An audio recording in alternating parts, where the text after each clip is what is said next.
All right, hello Tide fans. Welcome to Tide Talk. I'm your host, Shawn Taylor, here with my buddy Jimmy Messick. And as you can see on the screen, zooming in live from Panama City Beach is Maurice Booth. Maurice, say hello to everybody. Hello, everybody. Hello, Maurice. Good to see you again, buddy. Yeah, this is the first time we've actually seen each other since, heck, the national championship show, right? Yes, other than the time that you came down to Florida. Oh, yeah, when I came down to the beach. Right. So look, guys, we're really excited. We're starting our 5th season here with Beam for Tide Talk. And of course, as usual, we got a lot of things to talk about. Alabama's going to be on another national title run, ranked #1. Is that surprising, Maurice? It's not surprising based on how last year ended, but I'm not ready to hand over the trophy just yet. I think there's some things that we can talk about that need to be addressed and will be addressed as the season progresses. Yeah, There's always one in the group. Maurice, one in the group. Maurice, I had no doubts that you were not ready to hand the trophy over. I had It's no called doubts. reality. It's called a reality. I appreciate you being on point, just like usual. But there are some exciting things to talk about. Man, so many things that have been going on in the offseason. Of course, the transfer portal, and the debate about whether that's good for football or not. And of course, we experienced some success from that last year with Jameson Williams and some other guys. And there's the potential to experience some success again with some guys that we, were able to get this year. We can discuss our opinions about that, but at the end of the day, I think people want to come and play for a national championship. That's really no different than in the past with people selecting Alabama as their choice of school. Now it's just people transferring in from other schools to select Alabama as their choice of school. Exactly. Well, if you'll notice the difference between, take our transfers out, they're leaving because of playing time and not getting it. The transfer ins are coming.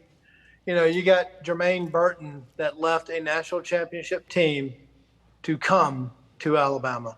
So that right there speaks volumes of why they come to the University of Alabama. Yeah, look at it.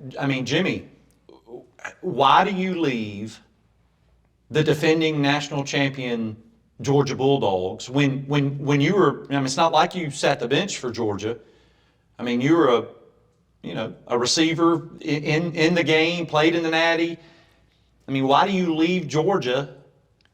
Well, it's funny you ask that because I had this conversation just today with a good friend of mine who happens to be a Georgia fan. Who might that be? How you doing, Adam Prather? So, again, we joke about things of this nature, but I don't know, man. Other than I think it's because he saw how we've showcased our wide receivers the last several years. I know, I don't know if Georgia showcases their guys as much as we do ours. Not taking anything away from them. Obviously, they're defending national champions. But that's the only thing I can think of is the fact that he just saw all the numbers, all the first-round draft picks on the receiving unit, or coming out of the receiving unit that we've had the last few years, and he said, man, I want to be a part of that. And what about this, Maurice? What about who do you prefer to throw to you? Bryce Young or Stetson Bennett? Nothing against Stetson Bennett because I love a walk-on, and I love this kid to the fact that he basically said, I don't care what you say, I'm going to play at Georgia, and I'm going to do that. I admire that in the kid. However, if you're Burton,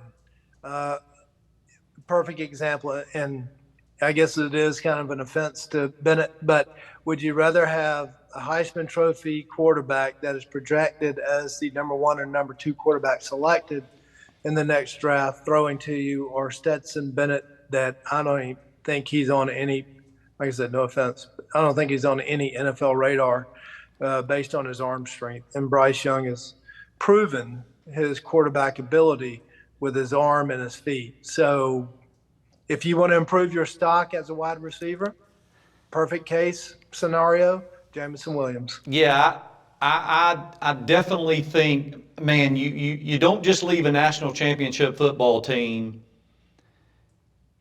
without a plan and a purpose. And in my opinion, and I don't know, I haven't spoken to Jermaine Burton, I don't know enough, but I honestly think he did it to increase his stock, to increase his value. He knows the talent level at Alabama. He knows what Bryce Young's going to bring to the table.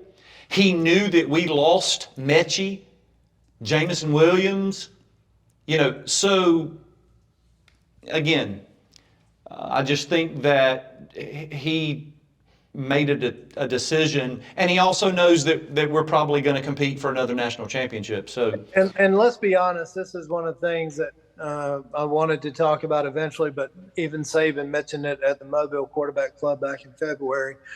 The wide receivers, when Mechie and Williams went out, it was depleted. Those guys weren't ready to play, so there was a void. There was an opening for somebody with talent and incredible work ethic, which I hear Burton has incredible work ethic, and that's why he easily is a starter. And he had decent numbers at Georgia, nothing great, but I mean, I watched him his freshman year, and he impressed me. So now's his opportunity to really become that number one receiver on a high profile offense. the go-to guy.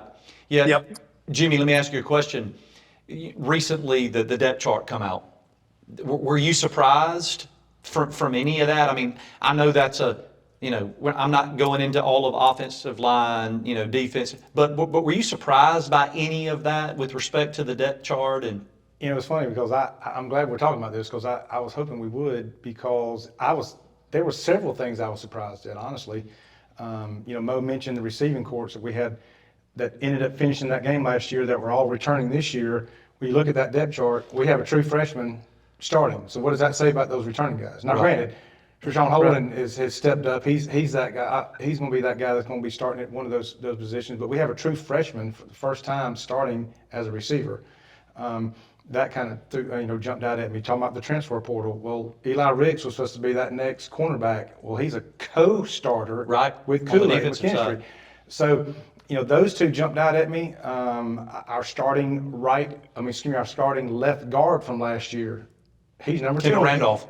He's on number 2. Our starting right. Yeah, that's Cohen. right. Cohen. Yeah. Cohen is a backup this year. Yeah. At left guard. So, those things kind of jumped out at me for sure. Yeah. Mo, what about you? Any surprises in the depth chart?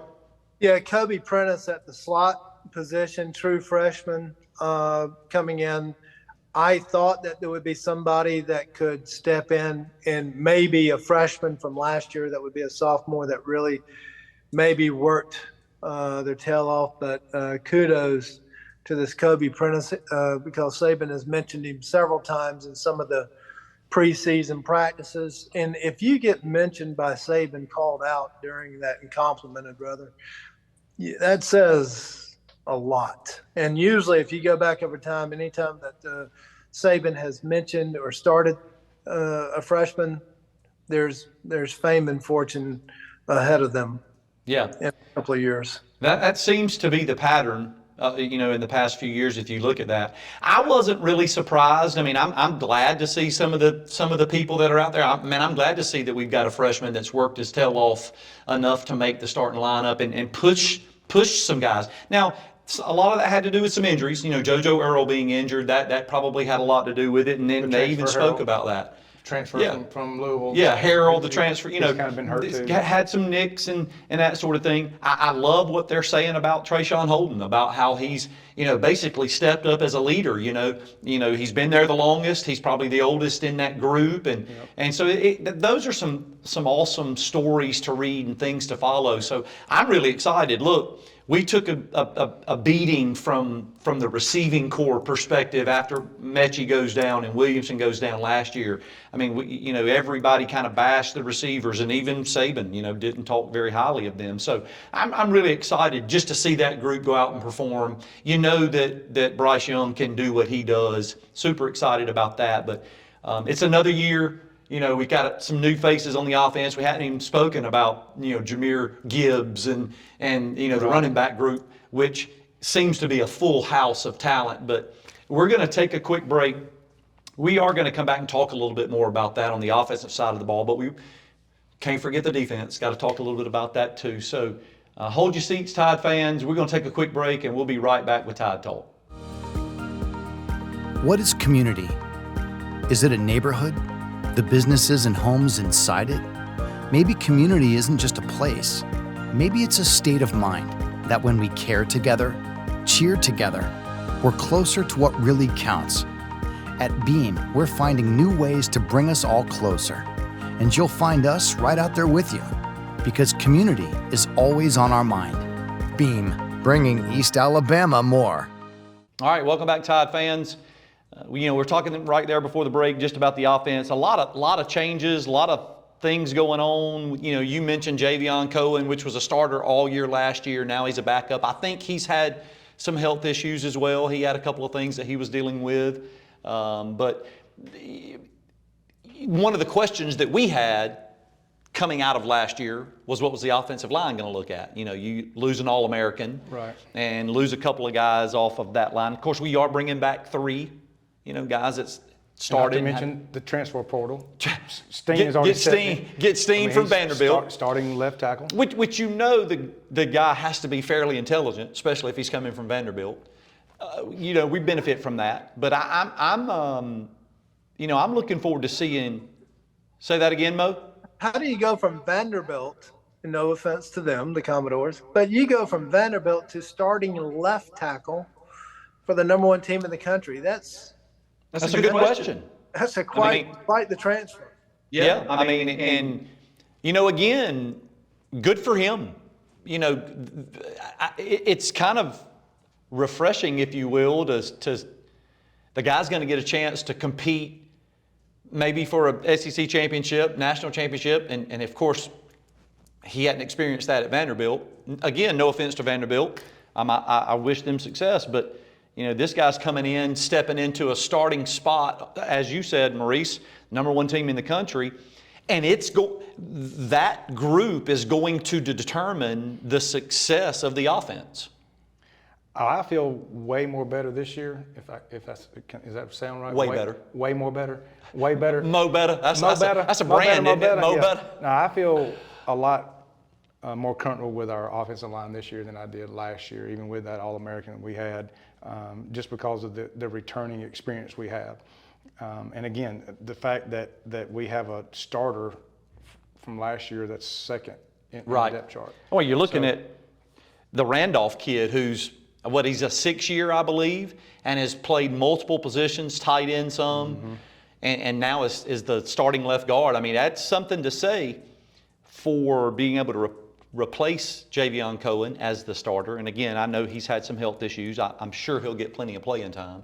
But yeah, I'm a little interested to see how this group produces. Well, I feel like, and again, I'm not necessarily ready to hand the trophy to the team either. Sure. But if that unit performs, can perform, it's going to be a fun yeah, ride. It helps. We were early based on our ability to rush. And Jimmy, here's a stat for you. Last year, we were 103rd in the country in sacks allowed, giving up 2.73 sacks per game. And that is with a very nimble quarterback that won the Heisman. Right. How many we give up against that team down the road? About 8 or 9 or 10 or so it was, it seemed like. So, yeah. Seems like every time we turn around, he was getting sacked. Yeah, that's what I'm saying. That unit to me, I mean, yes, we got some guys that need to prove themselves on our ends. I mean, as far as wide receivers are concerned, yes, we have a backfield where guys are coming off of injuries, and we got a transfer, which I think is going to be probably the most dynamic player on the team, maybe minus Bryce Young. And I'm really excited about that group. But the key to this year is that offensive line. Well, and listen, we talk about it all the time. Games are won in the trenches. Yes, you have profile athletes, you have, the guys on the edge, and you've got running backs and quarterbacks, but the game's won in the trenches, bottom line. If you can't protect the quarterback, don't matter how good he is. We've seen that happen. Yep. We've seen it from the reverse side of that, where our guys, from a defensive perspective, are getting pressure on a really good quarterback and are able to contain and control the game. So it's won in the trenches.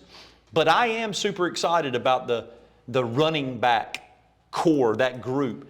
Listen, Trey Sanders was a 5-star. One of the top running backs. And he's like number 4. So Man, that's exciting. They list Jahmyr Gibbs as number 1, Roydell Williams and Chase McClellan as co-2, but 2 and 3, and basically Trey people Sanders. may not remember those two because they got hurt fairly early in the season last year, but man, those guys are Fantastic running backs. They're going to be fun to watch too if they stay healthy. Like I said, if that group stays healthy, that's going to be. They could end up, and I think I mentioned this before, in one of our group texts, that could be a group that we look back on like one of the best we've had at that position. Lot of expectations. Potentially. Lot of expectations for that group. Maurice, have you seen a better running back group with Alabama in the past several years? I'm talking about top to bottom in that group.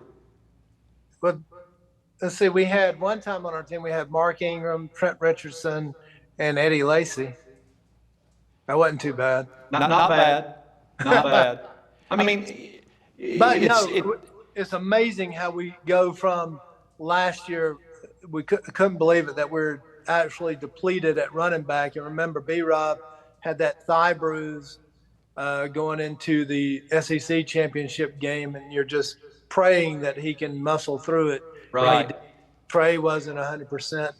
And so we can't believe that this is Alabama and we basically have no running backs. And now we got a good 3 to 4 deep. Hopefully everybody can stay healthy, and it'll be exciting for sure. Our fifth one, our fifth guy in that rotation is a 5-star. Henderson, I think is his last name. They've actually moved him to receiver. To receiver, you're right. Yeah. So that tells you. Well, it says a lot about his athletic ability. But also says a lot about that group that we have. Maurice, what's your take on this defense that is projected to be possibly the best defense we've seen in years? I know how you are. I give you that. I like Dallas Turner coming off the other side very much. I like Braswell too. He's going to be somebody that you sneak in there. But the defense coordinator is golden. I don't like a lot of his schemes or adjustments. I think he got better last year, the second half of the season. And I will say this. Last year, and I don't care what other people say or think, but Nick Saban was right. It was a rebuilding year. Not because we didn't win, because that was probably the best coach effort that I had seen. I think Golden got a little bit better outside of the offensive line, but defensively, I think they started playing better. Now, let's see if they can continue that. And there are first-round picks on that defense alone. Yes. So if they can live up to it, and like I said, it's golden because the schemes put you in position or take you out of position. And we can go back. I totally agree with you, Mo. And I don't mean to cut you off, because how many times last year were there blown assignments, blown coverages, miscommunication, or poor communication? Poor communication. If we can eliminate those mistakes this year, yes, this defense, Shawn, has a chance to be one of the all-time best under Saban. It's hard to fathom that when you think back to some of the defenses, Jonathan Allen, and Mosley, and you just can go on and list with Mika Fitzpatrick and all of those guys. But they're talking about this group potentially just blowing records out of the water, and especially in today's game of football. It's not just ground and pound anymore. It's spread it out and throw it around and be quick and nimble and that sort of thing. So I'm looking forward to seeing them, step up and play and actually prove if they are legit or not. You have to be cognizant that we face some of the greatest offensive minds in the game in our regular season schedule. Yeah, second game of the year. Mike Leach, Kiffin. Sark. You're going to be tested with Jimbo. they're going to throw so many different things at you that's going to try to keep. And so it's not the 3 yards in a cloud of dust. It's not the predictability that you're used to, because you got these offensive minds that are some of the best in the game, and that includes the NFL, that will do everything that they can to keep you off balance. Right. Well, let's take a quick break, and then we'll come back because we need to talk about the defense a little bit more. There's still some stuff to discuss, but we'll take a quick break. Tide fans, hold your seats. We'll be right back with Tide Talk. You'll be amazed at what you can do with Beam's faster and faster internet speeds. The 175 channels you can watch with our most popular plan, also pretty amazing. But the most amazing thing of all is the price. For a limited time, get 250 meg internet for just $29.95 a month when you bundle with Digital Advantage TV. Stream anything with unlimited data. Watch whatever you want on the go with Beam Stream. You'll be amazed at what's possible with your hometown provider, Beam. All right, welcome back, Tide fans. We were just talking right there at the break. Jimmy made a good point when we were in the break. He was talking about. I made a good point. I mean, it's rare. Easy. I know he's excited. First show, Mo. First show. I'm already getting complimented. What? I got to record the date and the time. Right. Jimmy That's made correct. a good point. All right. August 31st, right at almost 6 p.m. Got it. But he was just talking about the freshmen that have opportunities to make an impact early. The kid, the Oates kid, I think is his name, Otis, the defensive lineman, the nose guard that's going to be there with DJ Dale. I mean, DJ Dale's a senior, been there. I like the fact that there's competition at several spots, offensively, defensively, and these guys are getting a chance to kind of see early how they can make an impact on this football team. The Otis kid is the one that was around 400 pounds and has dropped about 75 or 85 pounds. Correct. If you can get any playing time, let alone co-starter on this defense based on the experience, that says a lot about you. Something to be said. Yes. Yeah, again, we were talking about just the comparison to other defenses, the expectations, and I like the fact that the starters, the returners, Battle, Anderson, To'oa, they're owning that. I mean, they're owning that, and they're taking responsibility and I mean, basically saying, you know what, we are a good defense, and we're looking forward to proving that.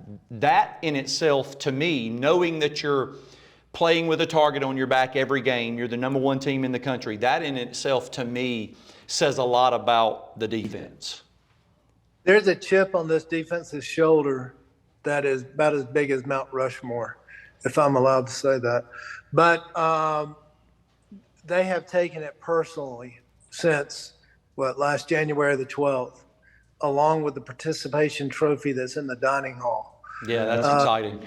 And so Will Anderson seems to be a guy that, I know it's a family show, but he seems upset, and he wants to, he's foaming at the mouth to get to Saturday and every other Saturday past this. There's something to prove. Last year we talked, seemed like every show, about leadership and that dog that we were missing last year. There's no question we have that guy on the team this year, and there's multiple guys this year. Well, go back to the conversation several years ago when Shawn Robinson and Jonathan Allen were the alpha dogs. That was said multiple times back when they played defense at Alabama. I mean, Shawn Robinson was the alpha dog. And there's no question who that is this year. It's Will Anderson. And now, not only did he show that last year with his play, he's now stepped in to a more vocal leadership role, not just, hey, you watch me, and this is how it's supposed to be done. Now he's holding guys accountable, and I think it's very important, especially when you got some young guys that are trying to make a difference. Not only that, I read an article today that said he is actually meeting with or has conversations with our offensive line coach, our new one, Eric Wolford, that we got from Kentucky, and telling him, yeah, the offensive line is improving every day, like this, like so. An opposing side of the ball coach is listening to one of your starters. Right. So, And man, how can you not get better when you go ones on ones? I mean, you're playing against, DJ Dale, Tim Smith, Will Anderson, Dallas Turner, Jalen Moody. Moody, To'o. I mean, how do you not get better? well, especially, and I was going to mention this. I think if you're talking about surprise players, Dallas Turner is going to be that one that jumps off the stat sheet. He has a lot of upside, and he's going to be. People are going to always concentrate on Will Anderson. Yeah. Well, we saw that last year. Listen, toward the second half of the year, Dallas Turner started making a name for himself. He basically said, "You can't just put your attention on Will Anderson because you got me to deal with." In essence, the guy is a physical specimen. I think he is the real deal. I think he showed that. I'm interested to see how much better he's gotten over the course of the summer and the off season, just physically and mentally. Exactly. Working out under that program, he's got to have some more muscle and weight to him, so it's going to be even more dangerous. Yeah. In my opinion. We haven't talked a lot, and I don't know, maybe it's just because of all the stuff. Like I said, we could do this show for an hour probably, but we don't have that much time. Special teams, always critical. It'll end up being critical. Sheriff Taylor, we still have All-American kicker coming back. Punter, still a question mark about the punter. Yeah. But did you see, speaking of that special team, I'm glad you brought this up, did you see who's returning kicks and punts? Jameer Gibbs is returning kicks, and Kool-Aid McKinstry is on the punt return. Yeah, I thought that was pretty interesting. We really haven't had a returner in quite a while. I mean, one that can really light it up. So I think it's about time. God, there's so much fear though of injury. I mean, think about we've had the people that could do it. We always used to say, "Man, why is he not returning? Why is he?" But there's so much fear of injury. Well, but you think about, though, back to the Kenyon Drake days, how valuable was he back there returning kicks for us? And he was a guy. Man, go back to the Clemson game. I mean, we couldn't where he afford that returns guy to get hurt. the kickoff for 100 yards for a touchdown and flip-flops the momentum of the game. But I see what you're saying, though. You're right.